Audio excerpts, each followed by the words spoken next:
So, ladies and gentlemen, mesdames et messieurs, meine Damen und Herren, señores y señoras, here we are. It is the Competo Cup number 27. We have GoOdy playing against MorroW right now, and GoOdy is spawning here on the bottom left position as the purple Terran. We have MorroW as the red Zerg in the bottom right, and the map is GSL Tal'Darim Altar. And because I wanted this map in this tournament, the admins decided, okay, let's put this map in this tournament. I'm really happy about it.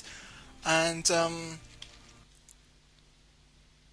just let me do one more thing. Just needed to talk to Insolence. I know, I already talked to him, I forgot.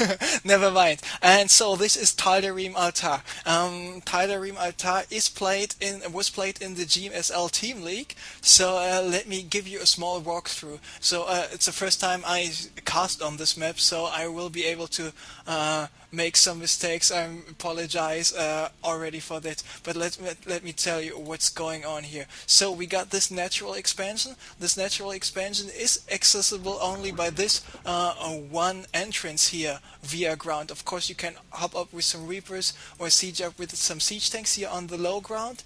And this ramp is pretty huge, but if you control your natural expansion, you pretty much control your main base as well, at least from ground units. You can hop in here with some Reapers in the back. You can go in for some drops as well, but it's more or less easy to get this second expansion up here as well if you got enough map control, and a Zerg player, for example, with a good overlord and a creep spread should be able to do quite well there. So SCV and Marine already out here by GoOdy attacking this hatchery right now, and there is MorroW moving out with some drones, and he will use his drones to repel those forces here by GoOdy. Now he's got the one queen and the second queen up. Meanwhile, what is GoOdy doing? He just went with his barracks into a factory, so most likely some siege tank oriented play by him as well. And MorroW now going for his first spine crawler, and let me continue to talk about this map, by the way. We got the first, the 4 Xel'Naga watchtowers here in the center of the map. We got one Xel'Naga watchtower at each position here behind the bushes in the center. So, but because of the fact that they're spawning next to each other and not cross positions, we most likely will not see much happening here in the center of the map if we go stay in the early stages of the mid game.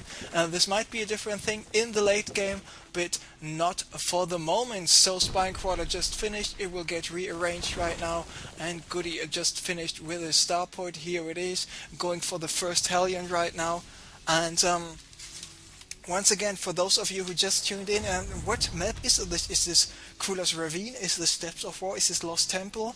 No, this is Tal'Darim Altar. This map was played on the GSL Team League, and we saw some pretty nice games. So this is my personal favorite non-Blizzard standard map, so I'm really happy to see a game here on this map right now.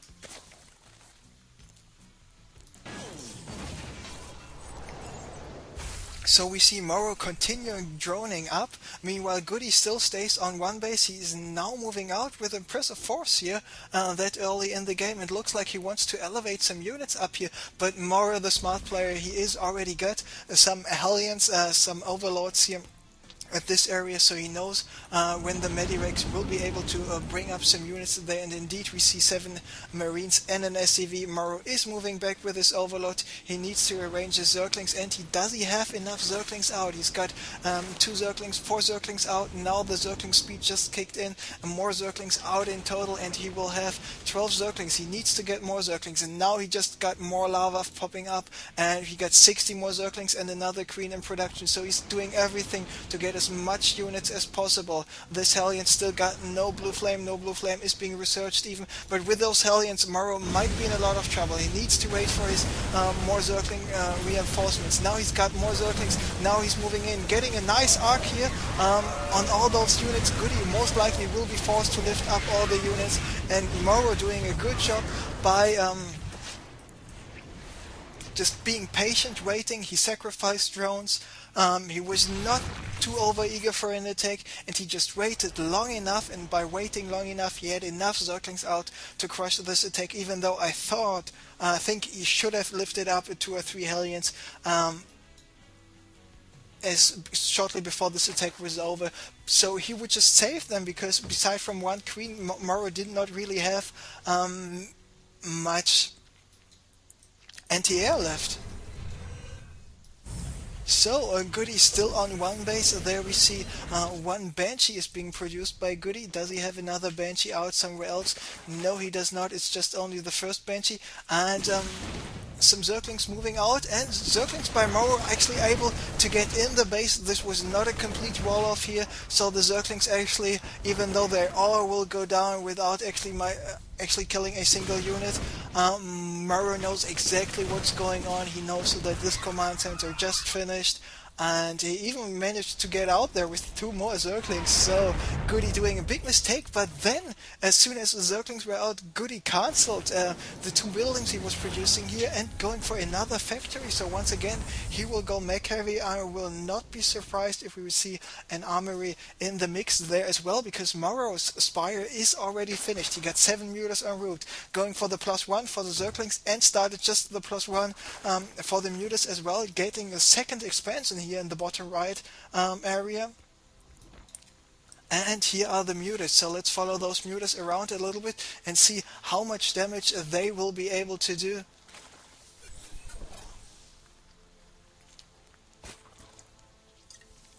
It looks like he decided not to move out just yet, and there I actually see the armory I was talking about. He just landed this command center there, going for the missile turrets right away. One missile turret might not be enough, but here's the orbital command going for the double refinery. He's got some siege tanks sieged up, he's got some Vikings, he's got some Marines, so it will be no problem for him to secure this natural expansion.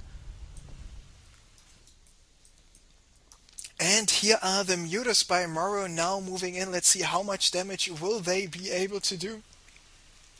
It is 1, 2, 3, 4, 5, 6, 7 mutas in total. Here are the mutas. Here's the base of GoOdy. Might be taking out 1 or 2 take labs, which will be a pretty crucial thing. And the Viking just got taken out, and now MorroW wants to sacrifice 1 or 2 mutas to get some mules killed, and he killed 2 mules, and he lost 2 mutas in the process. He was at 7, now he's at 5, so losing 200 minerals, 200 gas to kill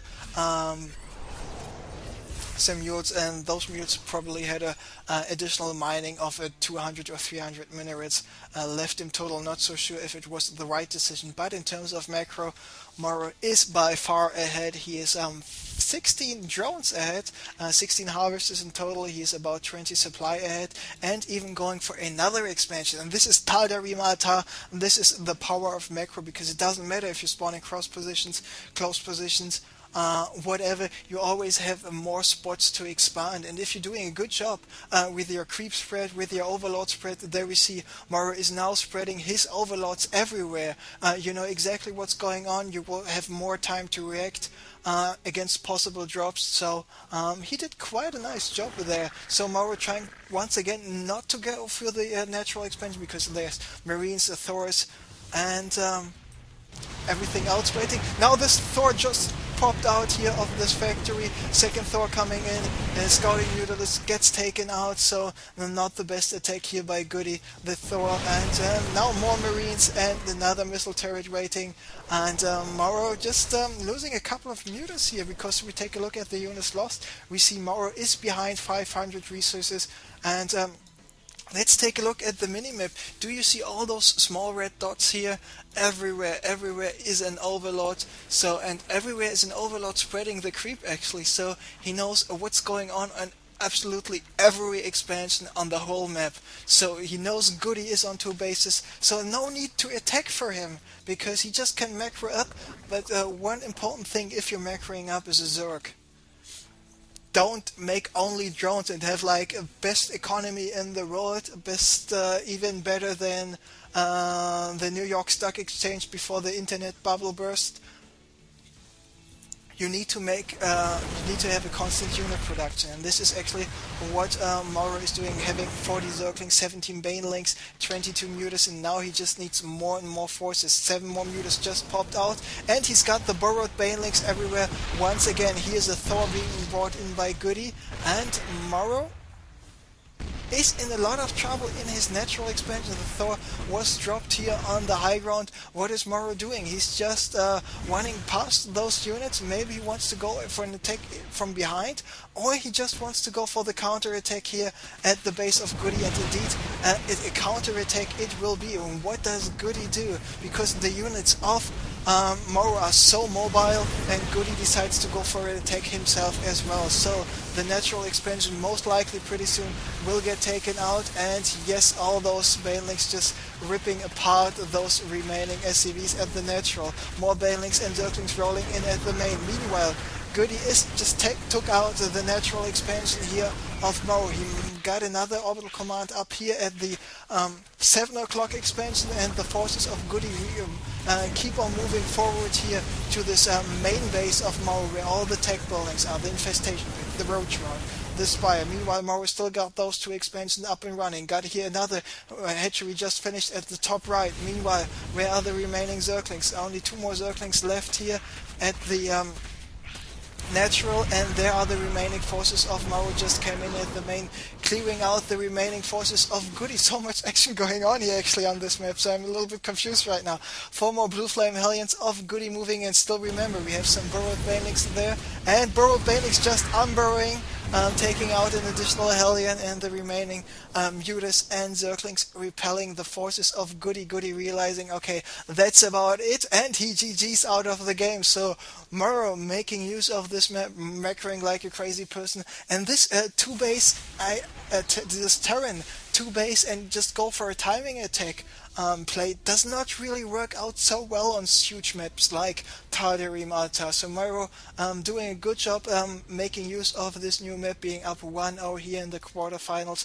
of tonight's Competo Cup, and he just needs to win one more game to advance to the semifinals.